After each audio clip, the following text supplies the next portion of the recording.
Jump off that exhausting hamster wheel and into balanced living with Dr. Marissa. Promise you joy in the mystery.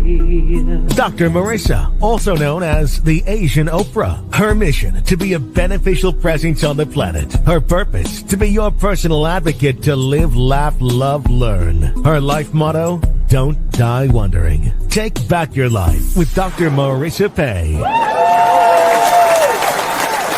And welcome. You are tuned into Take My Advice. I'm not using it. Get balanced with Dr. Marissa, the morning show here on KCAA, NBC News Radio, AM 1050, FM 102.3, FM 106.5, and streaming everywhere. iHeartRadio, Spotify, Stitcher, Amazon Music, Audible, iTunes, Spreaker, and more. Because this is a show about hope and happiness, and I want the biggest possible splatter zone to share that hope and happiness, because I'm on a Happy 88 mission. 88 million people more happy in the next 8 years.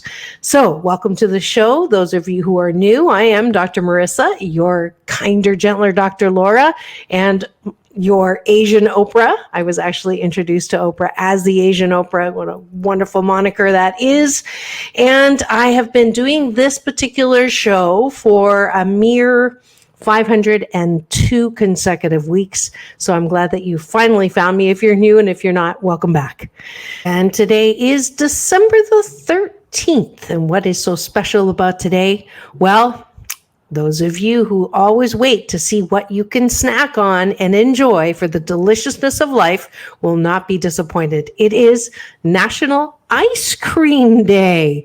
So you have my permission to snack and enjoy and be one with your ice cream today. This is kind of interesting. The invention of ice cream was actually not in America. It was 500 BC. The people of the Persian Empire started making ice cream by pouring concentrate of grape juice over the snow. Love it.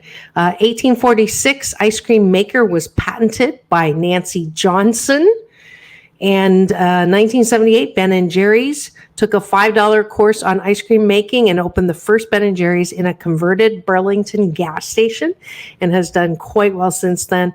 And I think, and I hope, the reason why they do well is because they are so humanitarian minded.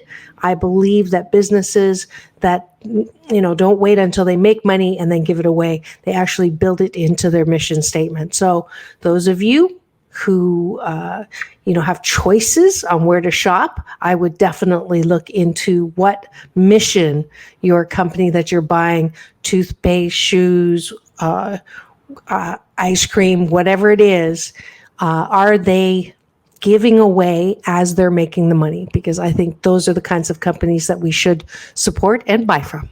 All right. And Ice Cream Day survey in 2019. Here's the data. 4 out of 5 Americans eat more sugar around the holidays. That's 80%. Well, that I want to say that's a no-brainer. The same proportion of Americans also prefer ice cream over frozen yogurt. And what do you think the absolute favorite ice cream flavor is? Well, they broke it down by age groups. So see if you follow the majority here, although 42.7% of statistics are made up on the spot, but this was from an official survey. All right. And I found this on nationaltoday.com. Thank you very much. 14 through 17-year-olds. The number one flavor is mint chocolate chip. 18 to 24, cookies and cream. 25 to 34, cookie dough. 35 to 44, chocolate. And 45 and over, chocolate. So it looks like chocolate is the overwhelming overall winner. And let's see, toppings. The number one topping is hot fudge, 24%, followed by caramel syrup, 15%, followed by whipped cream, 12%. Interesting. Here's 27% of women prefer Ben & Jerry's, and 20% of men prefer Breyers.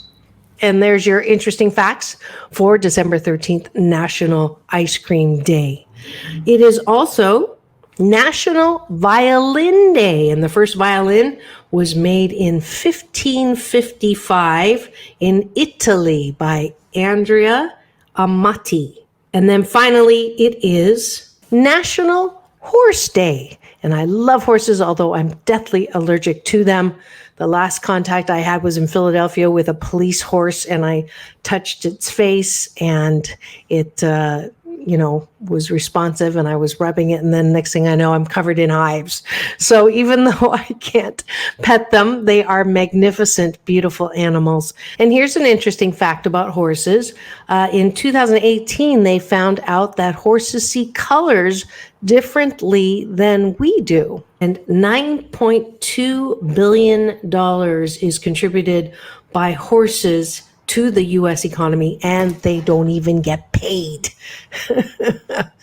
So there it is. Some interesting facts that maybe you didn't know, and hopefully it'll brighten your day, especially the deliciousness of life and having some ice cream and having a reason for it. All right. And when we come back, I'm going to bring you a spotlight interview about introverts. Are you an introvert? Do you know somebody that is an introvert? Are you married to an introvert? Do introverts drive you crazy? Probably if you're an extrovert and you want to go out for lunch or for drinks and people say, thanks, no thank you. I have other plans, and you just don't understand why people don't want to get together and have some fun. Well, I had a wonderful guest, Sophia Dembling, and she came to the studio and explained some of the differences and how to best relate and work with introverts. When we come back here on Take My Advice, I'm Not Using It, Get Balanced with Dr. Marissa, the morning show here on KCAA, the station that leaves no listener behind.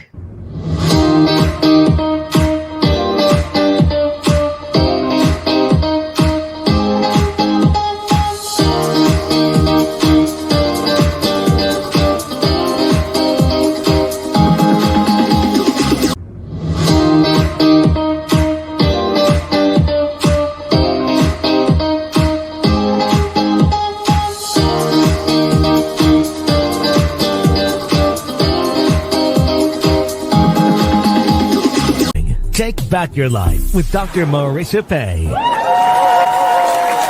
And we're back. You're tuned in to Take My Advice. I'm Not Using It. Get Balanced with Dr. Marissa, the morning show here on KCAA, NBC News, CNBC News, and NBC Sports, KCAA, AM 1050, FM 102.3, FM 106.5, and streaming everywhere, including my YouTube channel. Free subscribe there. You'll get an alert at 8 a.m. when a new show drops a weekday morning. And you'll get to watch my new short film, which got its first laurel. It's very exciting. The new PPP post-pandemic possibilities. If you're in any way attached to a school or an organization that's looking for an activity to come back and sort of mark the end of the formal pandemic, please do contact me. The film has a participant guide, and I come with it and make coming back as easy of a transition as possible. As you know, I do have a PhD in organizational psychology, so people at work is my specialty. So watch that film, the new PPP, as well. When you free subscribe on my YouTube channel, you'll also get access to all my playlists, including Radio for Our Deaf Community with interpreters that use American Sign Language, as well as my red carpet playlists from Jafar Jackson, who was actually a guest on my show, Michael Jackson's nephew, to Halle Berry, John Travolta, and Quincy Jones. All right. And as promised, I'm bringing you the spotlight interview today with Sophia Dembling on introverts and introverts in love. Enjoy. And today we have a really great topic. I've got the author here of a book called The Introverts in Love. And it's a follow-up book to her other one, Introverts Way. And her name is Sophia Dembling. She has been writing the Introverts Corner blog for Psychology Today. She's also writing an advice column focused on introverts and relationships for a quiet revolution. Dembling is the author of 100 Places in the USA Every Woman Should Go and has won 2 Lowell Thomas Gold Medals for her travel writing. She lives in Dallas, Texas. So, without further ado, please welcome to the studio, Sophia Dembling.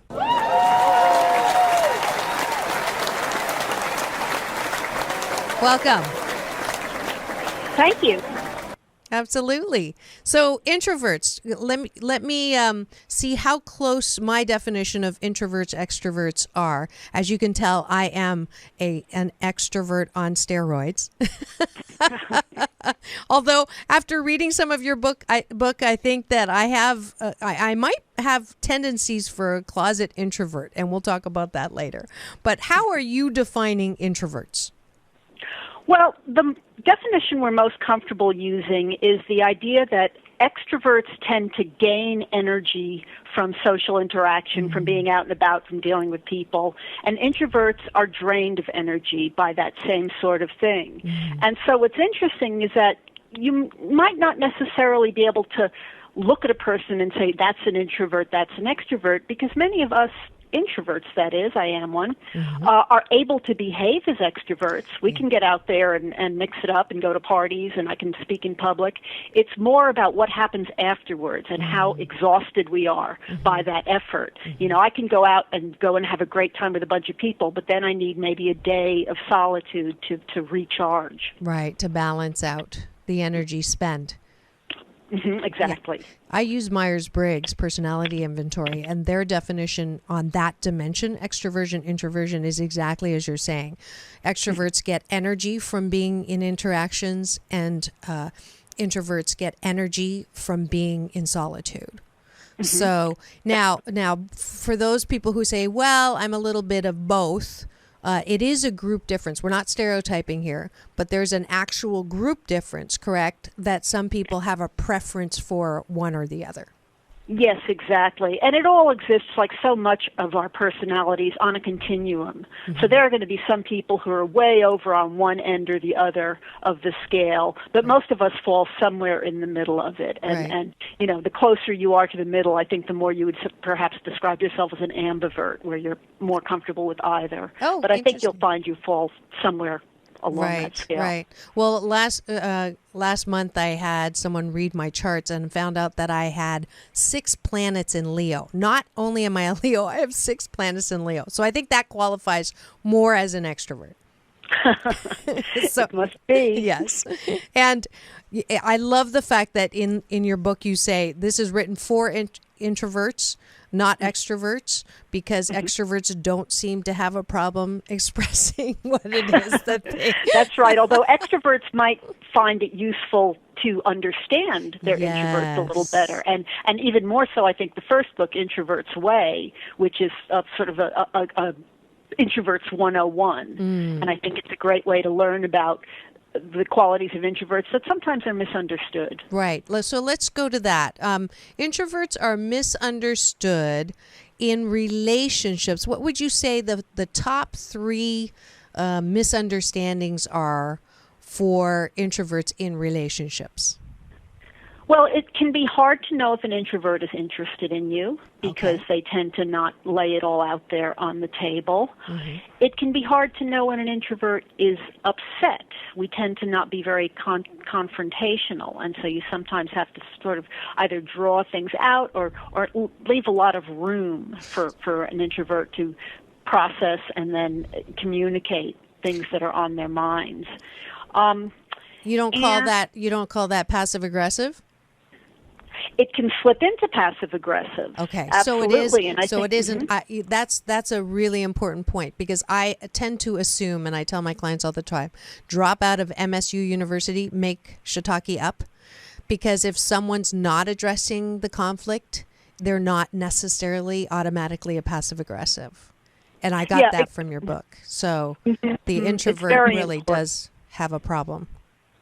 Yeah, I mean, but it's okay. The introvert might say, okay, the problem has been brought up. Now I need to go and think about it for a while and before I can discuss it. We need processing time. We need deep processing time. But I then tell introverts, if you say you need that time to step aside and think about it, it's then your job to go and say, okay, I'm ready to talk now, and not expect the person to draw you out yet again. So it's sort of, we are allowed to do what we need to do to be most effective, but we also have to take responsibility for making sure that we're not pulling away. Yeah, I like that balance, because it speaks to, some people come and say, well, that's just the way I am. I'm an introvert, and just, if you don't like it, go find an extrovert. But it's not necessarily that way. So one of your chapters I love is, do introverts, flock, birds of a feather flock together, or opposites attract? So if you are an introvert, are more successful relationships from those who introvert with an introvert? Well, that was very interesting to me, because really it doesn't matter. Introverts do great with introverts, and introverts do great with extroverts. Those are not really the deciding factor. There are a lot of introverts who really like having somebody who sort of pulls them out and draws them out of themselves, and perhaps does all the heavy lifting for a social life. You know, that they'll make the friends and they'll get the invitations, and the introvert just gets to kind of ride along and enjoy that energy. Okay. There are other introverts who find that really exhausting, and they're happier with somebody who's going to stay home with them and going to appreciate the same kind of quietness that they do. And so really it's more knowing yourself and what you're looking at than deciding, because I'm an introvert, I have to have X or Y. So both can be successful or unsuccessful. Correct. Okay. All right. So what are some tips that you give to extroverts who are drawn to introverts and then complain about the way the introvert is? Well, you know, I'm not talking personally at all. Well, the issues between introvert-extrovert couples, I mean, it's any relationship. You have to make these discussions explicit and say, hey, you know, I need to be able to go out more. You know, how do you feel about that? Or you're not going to change the person, and you shouldn't want to. And if it's unbearable, then it might be a mismatch. Right. But there are lots of ways you can sort of find to compromise. For example, an introvert-extrovert relationship, if the extrovert needs a lot more, you know, socializing than the introvert, then you have to agree that person can go out on their own, and not resent that. And at the same time, the introvert, you know, no texting every 5 minutes, no calling, no passive-aggressive punishment because you feel neglected. It has to be an understanding that because we have these two different needs, we've got to figure out a way that both of us are getting our needs met. And that goes, of course, the opposite way, too. The extrovert has to agree to stay home sometimes and have that weekend of just watching movies or whatever it is the introvert needs to feel bonded and connected. It sounds, it's that dreaded C word, compromise. Lots of it. Lots of it, right. So would you say it does take more work if it's an extrovert-introvert relationship versus the same? I think that it takes a different kind of work. It definitely takes some explaining each other to come to the middle ground, and perhaps, you know, there's going to be some resentment, some push-pull for a while. This is a relationship. Introvert relationships have their own challenges. It's easy to sort of, because we tend to be non-confrontational, speaking in sweeping generalizations, right. but that's what I heard quite a bit from the introverts I interviewed for the book. It's kind of easy to keep sweeping things under the table and not deal with things. I had one woman who was married early, young, to an introvert, and she said she felt that really, they were both introverts, contributed to the breakup of the marriage, and she's now married to an extreme extrovert. She says it's really a very healthy relationship. It's also easy for introvert-introvert relationships to kind of flatline, you know, where they get so mellowed out and so kind of peaceful that it doesn't have real juice to it. And so, you know, introverts might have to work a little harder to make sure they're staying connected and they're not just kind of it's not a Quaker meeting of everybody sitting silently all the time. Right. Yeah, I went to your page 107. I love your introvert pickup lines from Twitter. Yeah. So let's transition from, relationships to actual dating. So an introvert dating, I'm not quite sure how to say this, so I won't. How about I go back to my place? I love that one. I wish I were an extrovert so it would be easier to talk to you. Now that's a very honest one. That's a good one. It is a very good one. Come here and sit quietly in a corner often. I like that one a lot, I love too. that one. Let's see. Hey, that's a great book, but you should keep reading it. And I'm really sorry I interrupted you. You look as uncomfortable as I feel, and I mean that in a good way. That's a sweet one, too. That would work with me. Hey, I noticed you noticing me, so I pretended to look at something on my phone. Oh, and this is my favorite, the last one. A little awkwardness is cute, right? Good. I'm about to be painfully adorable. So that's introverts dating, and this is one of those truly. I think when I'm attracted to an introvert, the number one frustrating thing is they'll look at me, they'll smile at me, and then they'll do nothing. And I don't want to have to say something first. I don't want to be, because in my mind, the BS going on, the belief system that doesn't work for me is that a man should be the one who starts up the conversation. And if he has any cojones at all, he's going to come over and, introduce himself. And so I've had to really not take it personally that when that happens, it could be truly a function of the comfort level of an introvert. I think it's very likely, and it's a gender role that we're all always fighting against, I think. Mm-hmm. I had one guy who said, have mercy, please. It never gets old to have a woman come and talk to us, to talk to me. Right. I think women tend to be approached so much more and not always receptive because of that, that men might even have a little bit of an extra hurdle to go over. That a particularly, young, single, attractive woman, a guy may think, well, she's probably hit on all the time. So so if they're already slightly reluctant, then it's even harder. And so, I think that if you have the gift of extroversion and the gift of being able to speak to anybody, then it's a generous thing to use that. And quite a few of the introverts in my book who were with extroverts, who were in relationships with extroverts, were actually approached by the extrovert, and the extrovert kind of got things rolling. Right. And then once you get things rolling, if you can settle down a little bit and let the introvert have room to express themselves, they can be very good good dates, because they're very good one-on-one. They're really good listeners.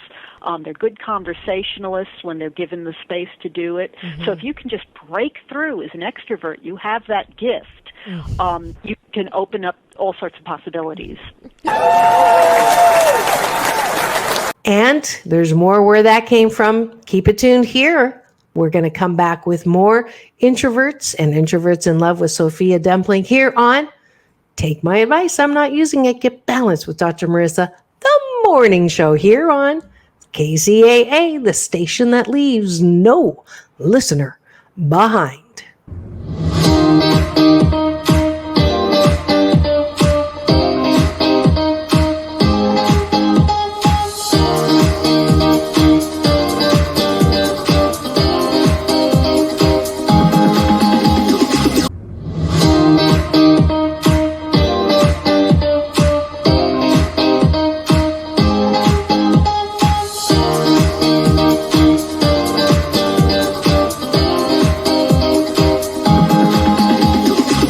Take back your life with Dr. Marissa Pay.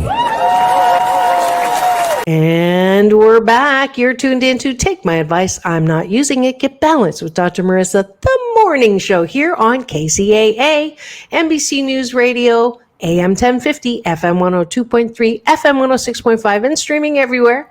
iHeartRadio, Spotify, Stitcher, Amazon Music, Audible, iTunes, and more. And this is a show about hope and happiness, and I like to balance out all of the bad news out there and focus it on people, places, and things that bring you a smile instead of a frown, and learn something new about you or someone else. And to that end, this is my spotlight interview, continuing with Sophia Dembling, the best-selling author of Introverts in Love. Enjoy. I just had a vision of Star Trek breaking through into new dimensions. Sounds like my dating life. I call it the introvert leave me alone force field. Perfect. That's so perfect. And I talk to introverts as well about learning to let that down when they want to. It's a very functional thing to have, this force field, to protect yourself when you want to be left alone, but you also have to be able to let it down when you're in situations where you would like to meet people and would like to be approached. Right. And that means not looking at your phone. Yeah. Or not sitting in the corner.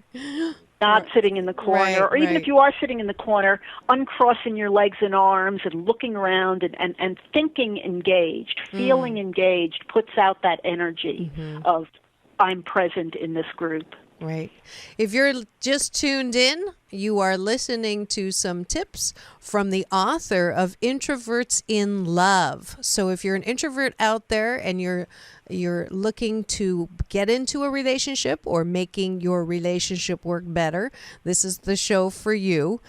You are tuned in to Take My Advice. I'm Not Using It. Get Balanced with Dr. Marissa. So, Sophia, on the introversion, how many in our population, do you have that stat? I meant to look it up.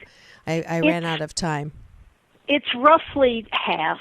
Roughly half is what it appears. Okay, so because I'm a little biased because I am the type A++ extrovert on steroids, that often my show, not my shows necessarily, or definitely my viewpoint, is when people cannot do something or choose not to do something, I pull out, the gospel according to Nike, just do it.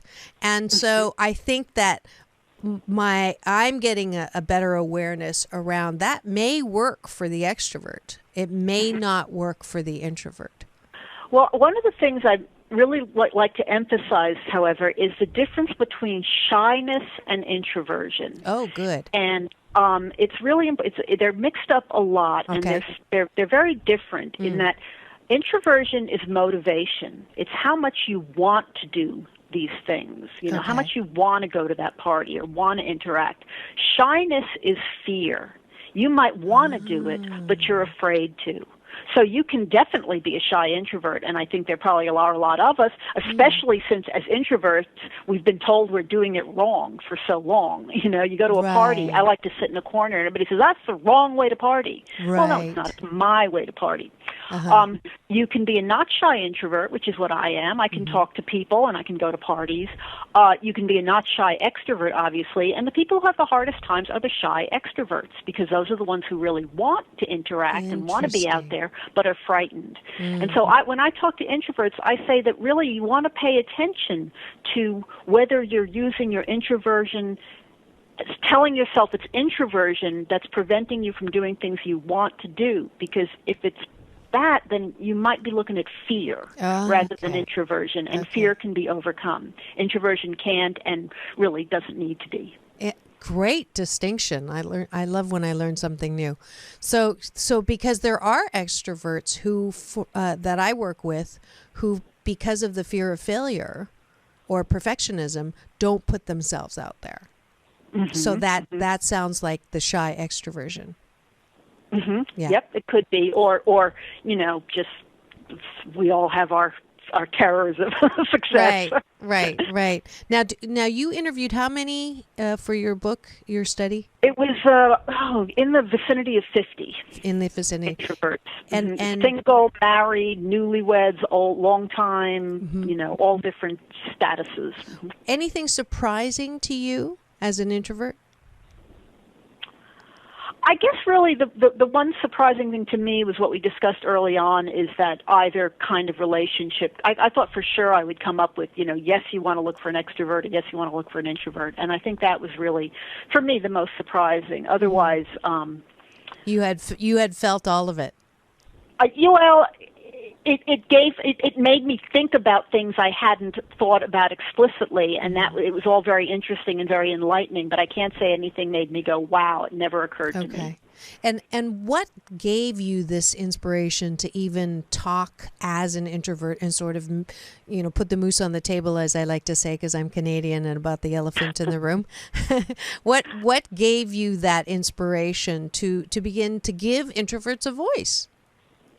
Well, it sort of happened in an oddball way in that I as you mentioned, I'm a travel writer as well, and I read a book about introversion, a book called Introvert Power. I'll give it by Laurie Helgo, also another good book on the subject. Okay. And it kind of inspired me to write an essay for a website called World Hum called Confessions of an Introverted Traveler. Because one of the things one hears as a frequent traveler is that meeting people is the reason to travel, and if you're not meeting people, then you're not, really traveling. Right. And you're my doing something essay wrong. said, yeah, you're kind of cheating, or you're doing a lame job of it or something. And so I wrote about how, well, that's not really the way it is for me, and I talked about how I am as a traveler, and the essay just exploded. I wrote a follow-up of tips, and those were the two most read essays on that site for that year, 2007 it was. Great. And so when I started talking about Psychology Today about blogging, this was the topic I landed on. And again, it caught on very, very quickly. It was really clear that introverts were anxious for validation. Yeah. And of course, they're all at their computers, so it was perfect. And so it just sort of snowballed from there. And again, who knew I'd be a professional introvert? Yes, you are. Yes, you are. And I mean, for 50% of the people, I guess it's about time. The extroverts have had no problem saying what's on their mind. It's about time that we balance things out. Absolutely. And I think, and understanding what I hear more often than anything else, and I hear it from people in their 50s, 60s, 70s, is thank goodness I thought there was something wrong with me. I'm relieved to hear this. Yeah, I'm getting that now, not realizing how wrong our society makes introverts. I mean, I just got that as an awareness in this interview. So I apologize. Well, I apologize on behalf of the extroverts that I do represent.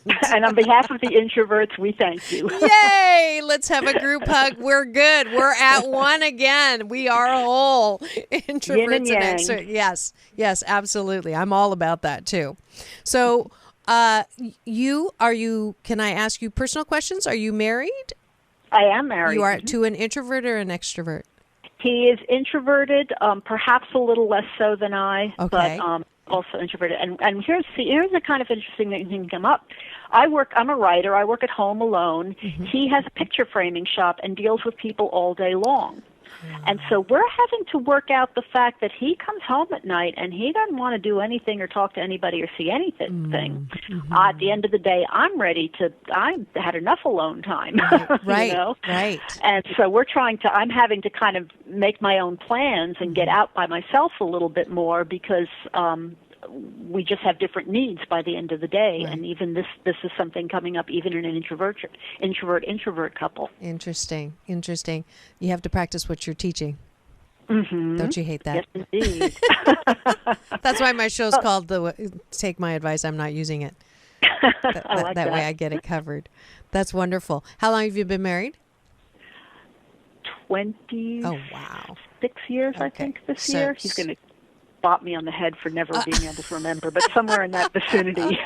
Wait. No, next year is our 25th.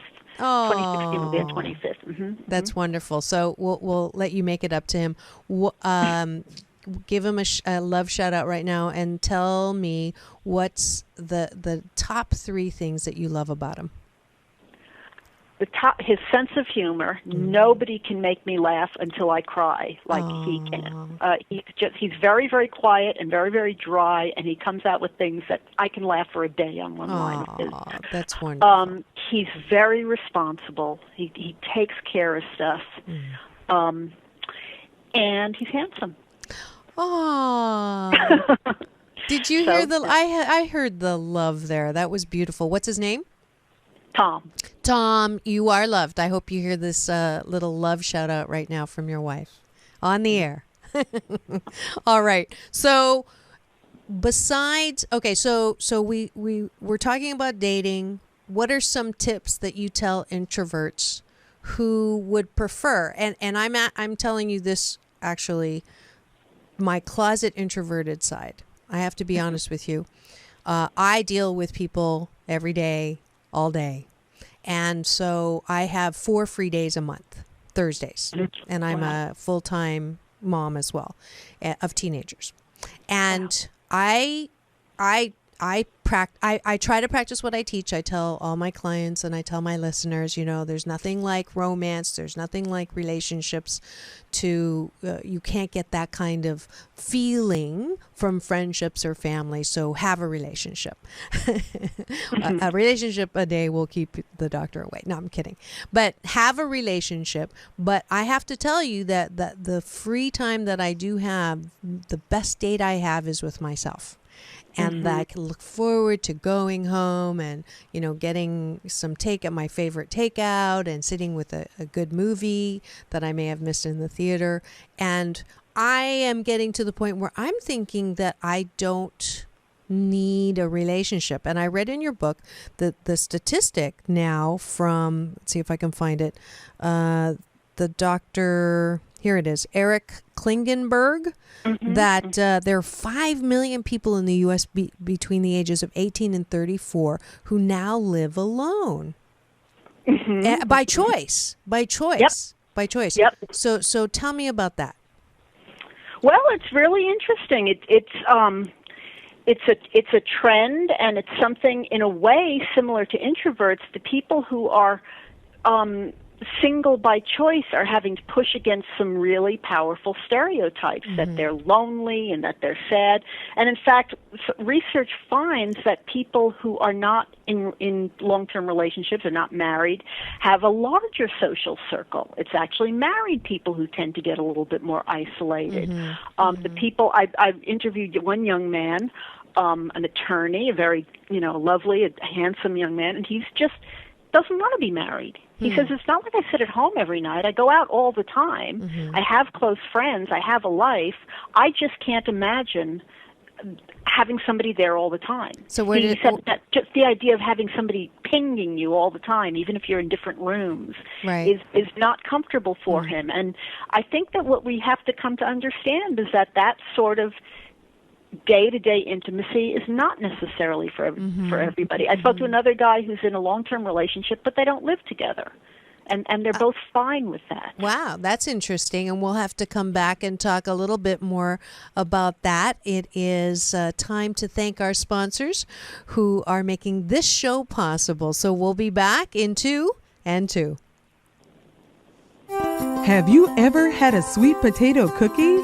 Be the talk of the holiday table with Yam Good cookies and 4 unique tastes. All sweet potato with either pecan, ginger pecan, pineapple coconut, even topped with almonds. Available in West LA. So follow us on social media and visit www.yamgoodcookies.com to order. A holiday treat launched in the season of Thanksgiving that will now be enjoyed all year long. So have a Yam Good holiday. Suffer from neck or back pain? Then it's time for Casillia. Casillia is an affordable yet easy-to-use tool that is carefully engineered for wellness. Just 20 minutes a day can treat pinched nerves, back pain, neck pain, and much more. The manufacturers of Casillia are so confident that it works, it comes with a 30-day, 100% money-back guarantee. You have nothing to lose but your pain and stiffness. Casillia is personally endorsed by Dr. Marissa. To learn more, visit www.casillia.com today. That's Kacelia.com. And welcome back. You are tuned in to Take My Advice. I'm not using it. Get balanced with Dr. Marissa on NBC News Radio, KCAA AM 1050. And today we are talking about introverts with the author, Sophia Dembling of Introverts in Love. And we just went to break talking about actually a good-looking lawyer. Where does he live? I'm not telling. I don't want him chased down.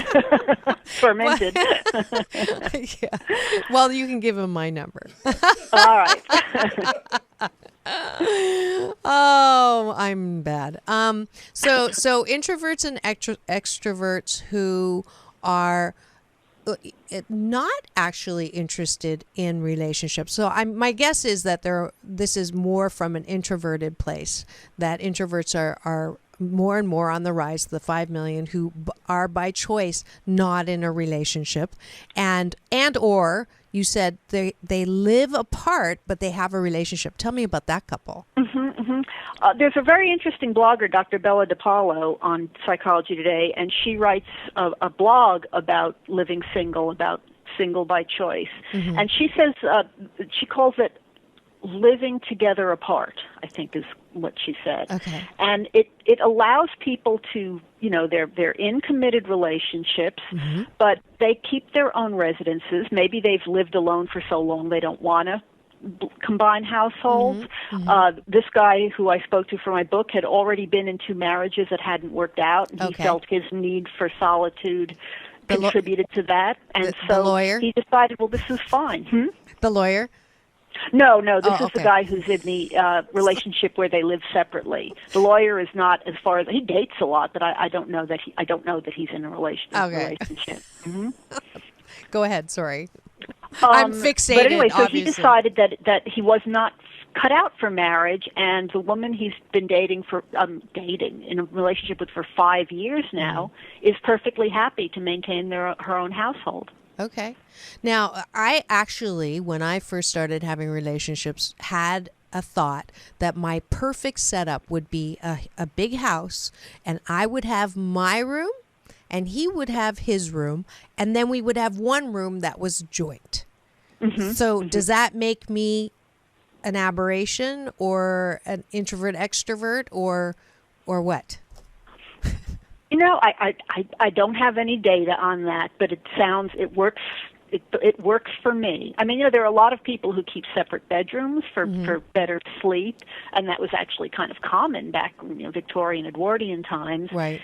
And I know of couples who have duplexes, side by side apartments, and so they're sort of in the same vicinity. I think we all need our personal space, and I think that the pressure of togetherness can be really daunting for a lot of us. Right, because there is that BS, that belief system that if you aren't in a relationship, there's something wrong with you. Definitely. I mean, it's usually the second question, first question is, what do you do? And the second question, are you in a relationship? And I've actually had people say to me, when I say I'm not in a relationship, they're like, oh, right. That puppy look. And it's like, no, I'm fine. I have a lot of friends, but it is, there is, and I've been fighting this BS too, this belief system that if a relationship doesn't work out, then it's a failed relationship. And to me, that's like the biggest BS, because if you have a relationship that doesn't last a lifetime, that doesn't mean it's a failure. It's just a chapter in your book of romance. There's no good or bad. It just is a chapter, and you've learned something about yourself that you needed to learn that makes you a more expanded person. But that's just my viewpoint. I couldn't agree more. Oh, good. Thank you for that. So, for advice to extroverts who are dating introverts.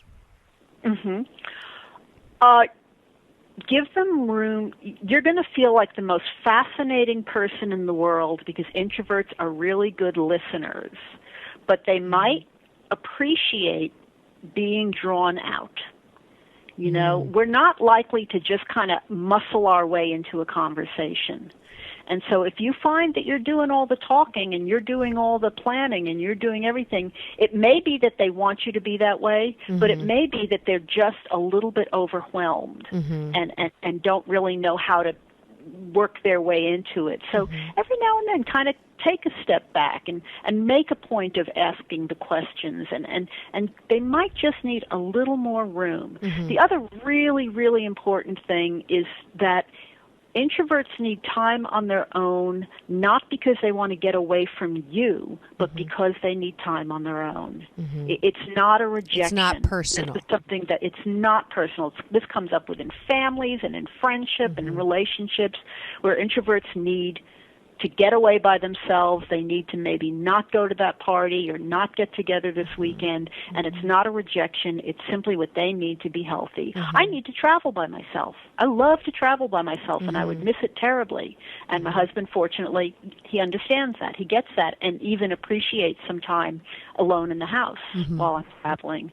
So it's really important to understand that introverts are just getting what they need. They're not running away from you. Right. And that those kinds of expectations that extroverts have of introverts, or extroverts have of anyone, or introverts have, I think those are the expectations that get us into trouble in any relationship. That if you loved me, you would ...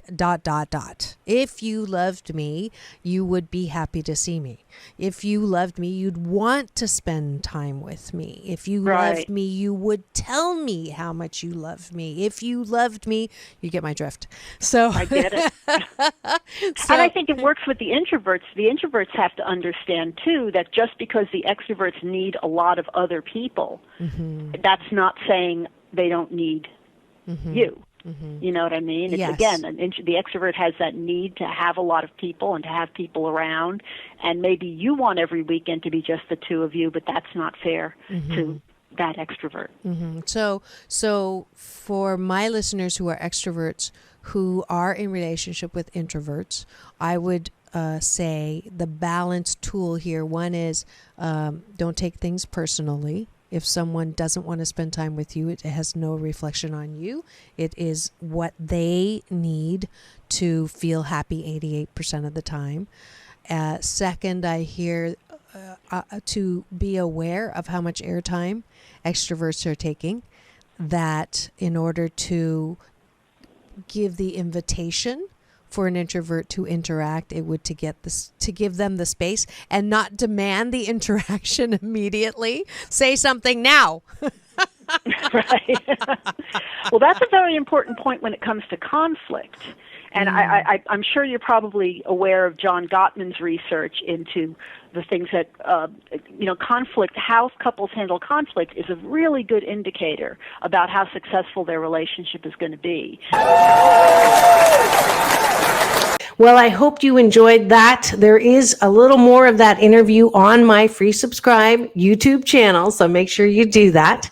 And make sure you follow me on social media. I post a couple times a day, trying to always find something to make you smile or laugh, because laughter is the most favorite sound in the world to me. And so it's Doc Balance, DOC Balance on Instagram, Dr. Marissa Pay, or Dr. Marissa everywhere else, Twitter, LinkedIn, Facebook page. What else is there? I think that's it. That should be enough. Oh, I'm also on TikTok. Don't tell my daughters. It's Dr. Marissa. I believe it's Happy 88, but just Google Dr. Marissa. You should find it. And don't forget, go to my website, drmarissa.life, and get yourself a Happy 88 value meal for the holidays for yourself or someone else. It comes with a lot of beautiful things, one being my best-selling book, 8 Ways to Happiness from Wherever You Are, the audio book, as well as, and I narrate that actually, my Chinese yoga DVD, Balance Tai Chi Gong, 28-minute moving meditation that promotes inner peace, one breath at a time. Mommy, What Are Feelings, my children's book, where every feeling has a taste, touch, sight, and sound, where my daughters did the illustrations. This is my favorite. This is Frustrated. Mommy, What Is Frustrated? As well as music, my original music and the 21-day fast from complaining. So all of that $88 value for only $28, and proceeds go to my nonprofit, 8 Ways to Happiness, that is trying to help kids, teens, and young adults who have temporarily forgotten their birthright to happiness. And sorry, but we have to go. At the end of show number 594. Thank you so much for being with me. Make sure you come back tomorrow. This is Dr. Marissa reporting live from my living room during the pandemic, reminding you that it's all about balance. Peace in, peace out, world peace through inner pace. Go forth and multiply the goodness that you are, and have the best day ever.